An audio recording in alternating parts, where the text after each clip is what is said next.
ఓం గం గణపతయే నమః. ఐం సరస్వత్యై నమః. శ్రీ గురుభ్యో నమః. హరి ఓం. వాగర్ధావివ సంపృక్తో వాగర్ధ ప్రతిపత్తయే జగతః పితరో వందే పార్వతీ పరమేశ్వరో. ఓం జ్ఞానానందమయం దేవం నిర్మలస్ఫటికాకృతిం ఆధారం సర్వవిద్యానాం శ్రీహయగ్రీవముపాస్మహే. ఓం ఆదిత్యాయ చ సోమాయ మంగళాయ బుధాయ చ గురుశుక్రశనేభ్యశ్చ రాహవే కేతవే నమో నమః.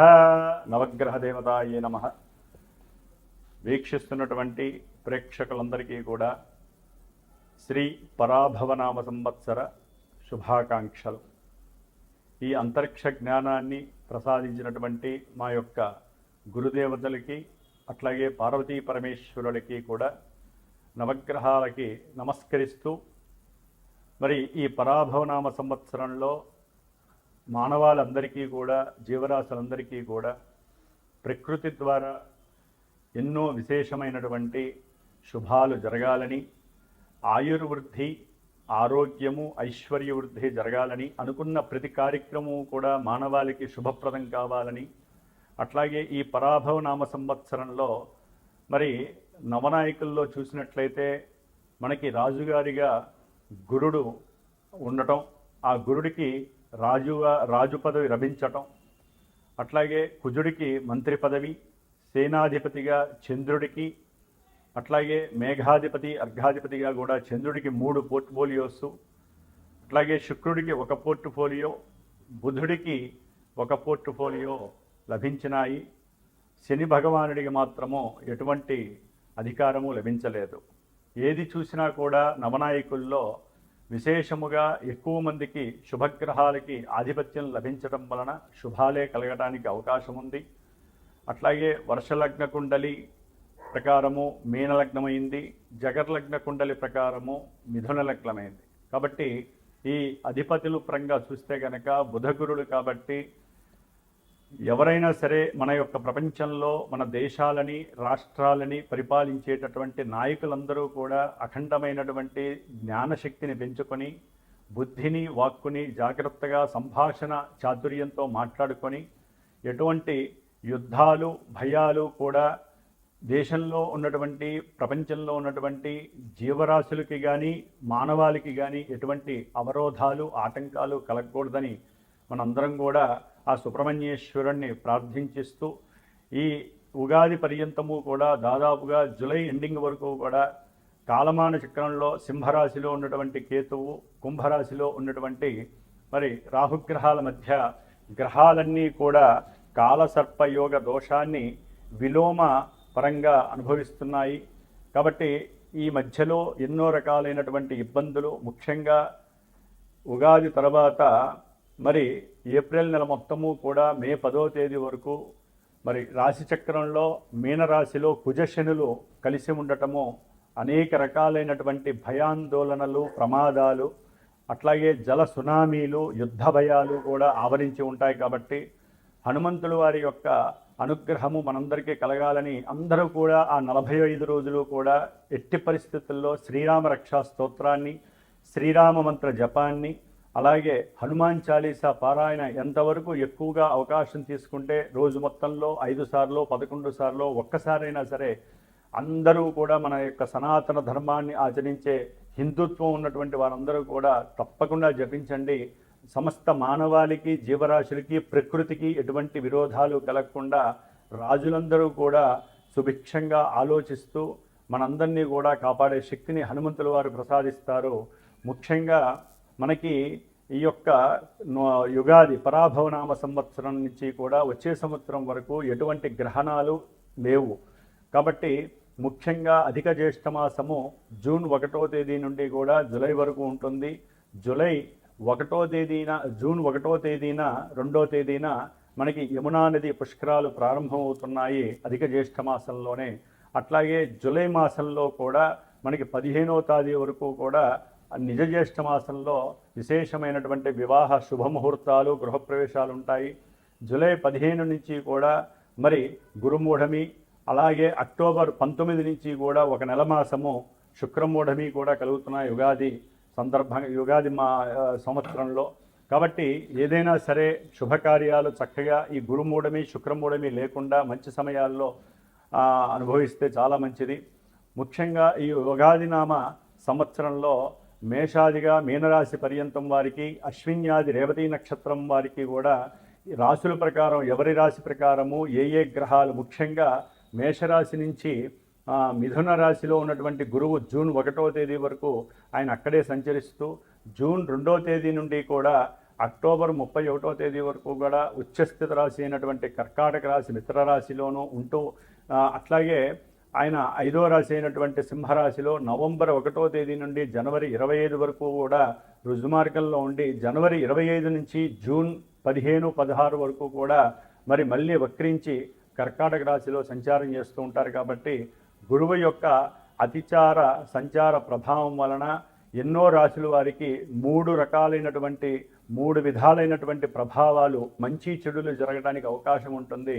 మరి ఆ యొక్క గురువు యొక్క అతిచార ప్రభావం తొలగాలంటే ఎక్కువగా గురు దత్తాత్రేయుని వారి యొక్క చరిత్రను కానీ, లేదా దక్షిణామూర్తి వారి యొక్క పూజలు హోమాలు కానీ చేసుకోవడం ద్వారా నిత్యము కూడా అందరూ కూడా ముఖ్యముగా గురువుకి సంబంధించినటువంటి, శనికి సంబంధించినటువంటి విష్ణు సహస్రనామ పారాయణ ఎవరైతే చేస్తారో నక్షత్ర దోషాలన్నీ కూడా తొలగిపోయి శుభప్రదమైనటువంటి వివాహ యోగాలు కానీ, విద్యా యోగాలు, సంతాన యోగాలు, అట్లాగే గృహయోగాలు కలగడానికి అవకాశాలు ఉన్నాయి.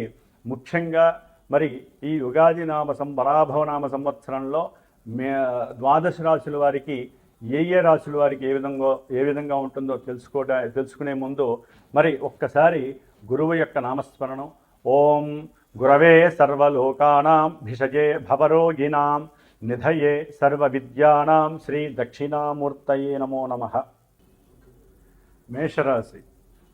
మేషరాశి వారికి ముఖ్యంగా యుగాది పరాభవనామ సంవత్సరం మొత్తం కూడా గ్రహాల యొక్క స్థితిగతుల్ని పరిశీలించగా మరి ఈ మేషరాశిలో ఉన్నటువంటి అశ్విని 4 పాదాల వారు, అట్లాగే భరణి నక్షత్రం 4 పాదాల వారు, కృత్తికా నక్షత్రం 1వ పాదం ఉన్నటువంటి ఈ మేషరాశి జాతకులు మరి తృతీయంలో ఉన్నటువంటి గురుని యొక్క ప్రభావము వీరికి జూన్ 1వ తేదీ వరకు కూడా ఎన్నో రకాలైనటువంటి కార్య ఆటంకాలని, ఇబ్బందుల్ని కలుగజేస్తూ అనుకున్న ప్రతి సంకల్పంలో కూడా కొంత విరోధత్వాలని, బంధుమిత్రుల యొక్క సహాయ సహకారాలు లేనటువంటి పరిస్థితిని కలుగజేస్తూ ఉంటుంది.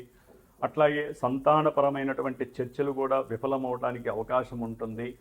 ఏదైనా కోర్టుకు సంబంధించినటువంటి స్థిరాస్తి గొడవల యందు కాస్త ఉపశమనం వచ్చినట్లుగా ఉంటుంది, కానీ అది కొంత మీకు అనుకూలమైనటువంటి పరిస్థితులను ఇవ్వదు.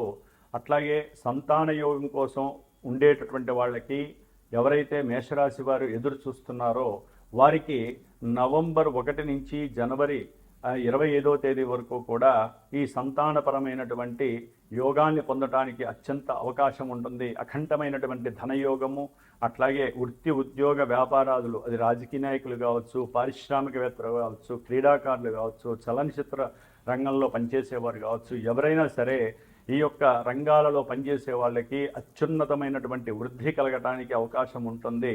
ముఖ్యంగా ఎవరైనా గృహయోగం కానీ, వాహన యోగం కానీ, అట్లాగే ఉన్నతమైనటువంటి విద్యాభ్యాసం కానీ ప్రయత్నించే వారికి జూన్ నుంచి కూడా అక్టోబర్ ఎండింగ్ వరకు కూడా ఈ యొక్క గురువు యొక్క బలము కొంత ఆ అవరోధాన్ని కలిగిస్తున్నప్పటికీ వీరి యొక్క మానసిక శక్తి, దృఢమైనటువంటి సంకల్పము వీరిని ప్రయత్నపూర్వకమైనటువంటి లాభాన్ని కలుగజేస్తుంది.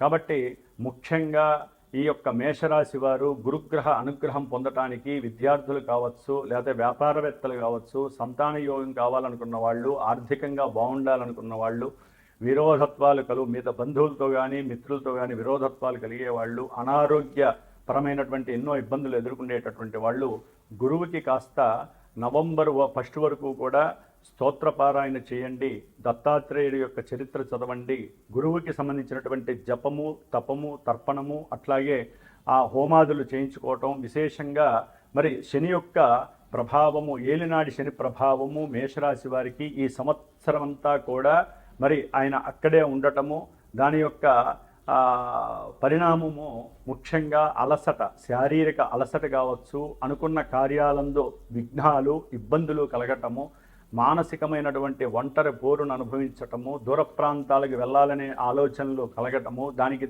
ధనపరమైనటువంటి ఎన్నో ఇబ్బందులు, అట్లాగే ఏదైనా పెట్టుబడి పెట్టాలి అనుకున్నటువంటి సమయంలో బ్యాంకుల ద్వారా కావలసినటువంటి రుణాలు సరైన సమయానికి రాకుండా ఆలస్యంగా వారు అగ్రీ చేయటం, దానివలన వీరు అనుకున్నటువంటి వృత్తి, ఉద్యోగ, వ్యాపారాదుల్లో కొంత మిస్ అయ్యే కొన్ని పరిస్థితులు వారికి చేజారిపోయే అవకాశం కలుగుతుంది.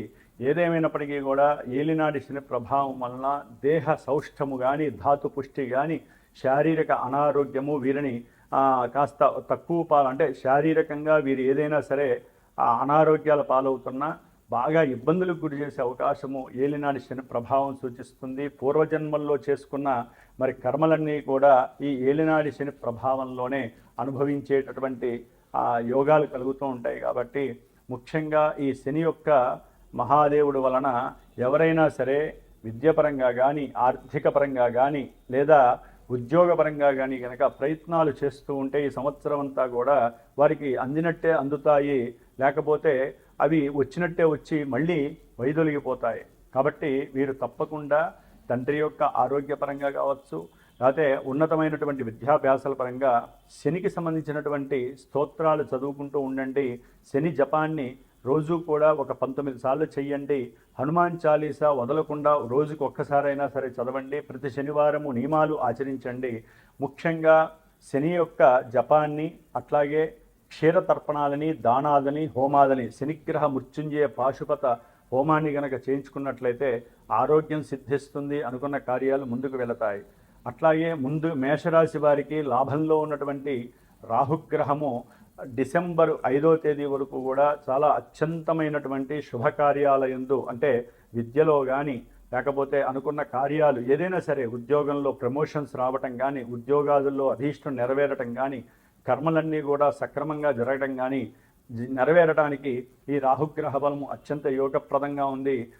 డిసెంబర్ 5 తర్వాత కూడా మేషరాశి వారికి 10వ స్థానంలో ఉన్నటువంటి రాహుగ్రహము ఉన్నతమైనటువంటి గౌరవ ప్రతిష్టాదుల్ని, కీర్తి ప్రతిష్టల్ని, అట్లాగే విద్య ఉద్యోగాదుల్లో కూడా కాస్త అవసరమైతే దూర ప్రాంతాలకి బదిలీ అవ్వటము, ఇలాంటి వాటిల్లో ఉన్నతమైనటువంటి ఆర్థిక వ్యవస్థల్ని కూడా నిలబెట్టే అవకాశము రాహుగ్రహం చేస్తోంది. అయితే కేతుగ్రహము డిసెంబర్ 5 వరకు కూడా మేషరాశి వారికి 5వ స్థానంలో ఉండటం ద్వారా పుత్ర విచారము, సంతాన నష్టాలు, అట్లాగే మీరు అనుకున్నటువంటి ఆలోచనలు పక్కదారి పట్టడము, షేర్స్లో కానీ, స్టాక్ మార్కెట్లో కానీ మీరు పెట్టినటువంటి ధనము వచ్చే అవకాశాలు ఉన్నప్పటికీ నెలవారీ గోచార ఫలితాల్లో రవి యొక్క ఫలితాలను బట్టి కేతు ఇచ్చే అవకాశం ఉంటుంది. సంతానము కావాలి అనుకున్నటువంటి వారికి కొంచెం ఇబ్బందికరమైనటువంటి మాసము డిసెంబరే కాదు, వచ్చే సంవత్సరం కూడా కేతువు 4వ స్థానంలో ఉంటాడు. కాబట్టి డిసెంబర్ నుంచి విద్యార్థులకి కొంచెం కష్టకాలంగా ఉంటుంది. కాబట్టి కేతువుకి సంబంధించి సంతానవతులు కావచ్చు, లేకపోతే గర్భాన్ని ధరించిన వాళ్ళు కావచ్చు, సంతానం ఉన్నటువంటి వాళ్ళు కావచ్చు, విద్యావంతులు కావచ్చు, వాహన యోగాలు, గృహయోగాలు కావాలి అనుకుంటే గణపతిని స్మరిస్తూ ఉండండి నిత్యము. అట్లాగే గణపతికి సంబంధించినటువంటి లక్ష్మీ గణపతి హోమాన్ని, విద్యా గణపతి హోమాన్ని, వ్రాత గణపతి హోమాన్ని, ఇట్లా ఎవరికి ఏది కావాలో దానికి సంబంధించి కేతువు యొక్క అరిష్టాన్ని పోగొట్టుకోవడానికి కేతువుకి జపం చేయించటము, వెంటనే గణపతి ఆరాధన. కొంతమందికి వ్యాపారంలో వృద్ధి జరగాలి, ఏదైనా రియల్ ఎస్టేట్కి సంబంధించిందంటే గణపతి హోమంతో పాటుగా గణపతి చతురావృత్తి తర్పణాలు చేసుకున్నట్లయితే తల్లిగారి ఆరోగ్యం బాగుంటుంది, అట్లాగే వాహన ప్రమాదాలు జరగకుండా ఉంటాయి, అట్లాగే రియల్ ఎస్టేట్ వ్యాపారులకి చాలా అత్యున్నతమైనటువంటి కీర్తి ప్రతిష్టలు కలగడానికి కేతువు సహకరిస్తాడు. కాబట్టి ఈ మేషరాశి వారు సాధ్యమైనంత వరకు ఈ సంవత్సరం అంతా కూడా హనుమంతుడిని ఆరాధించండి, శ్రీరామరక్షా స్తోత్రాన్ని చదవండి. ముఖ్యంగా శనికి, కేతువుకి మాత్రము మరియు గురుడికి జపతపాదులు ఆచరించి వారికి సంబంధించినటువంటి మృత్యుంజయ పాశుపత రుద్రహోమాన్ని ఆచరిస్తూ ఉండండి. ప్రతి మాస శివరాత్రికి మహన్యాసపూర్వకంగా పంచసూక్త రుద్రాభిషేకం చేయించుకున్నట్లయితే కనుక ఆ నెల రోజులు ఈశ్వరానుగ్రహం మిమ్మల్ని రక్షిస్తుంది. మేషరాశి వారికి మరి ఈ సంవత్సరంలో ఆదాయము 11 గాను, వ్యయము 5 గాను, రాజపూజ్యం 2గా, అట్లాగే అవమానము 4 గాను కూడా తెలియజేస్తుంది గ్రహస్థితి. కాబట్టి సాధ్యమైనంత వరకు అధికంగా వచ్చినటువంటి రాబడుల్ని కాస్త ఏదైనా సరే పెట్టుబడుల రూపకంగా, బంగారు రూపకంగా కానీ, లేకపోతే వెండి రూపకంగా కానీ, లేకపోతే గృహాల పరంగా కానీ, స్థలాల పరంగా కానీ ఆచితూచి వ్యవహరించి జాగ్రత్తగా పెట్టుబడి పెట్టుకోండి. ఆర్థికంగా ఇంకా ఉన్నతమైనటువంటి అభివృద్ధి కలిగే అవకాశాలు ఉంటాయి. ముఖ్యంగా వీరికి కాస్త నరఘోషలు ఎక్కువగా ఉండే అవకాశము, అట్లాగే వీరు ఏదైనా మంచి పని చేసినా ఏడుపులు ఎక్కువగా ఉండి వీరిని అవమానించే వారి శాతం ఎక్కువగా పెరిగే అవకాశం ఉంటుంది. కాబట్టి మీరు చేసే కొన్ని పనులు అందరికీ తెలియజేయకుండా ఉండటం చాలా విశేషమైనటువంటి ప్రాధాన్యతని కలుగజేస్తుంది.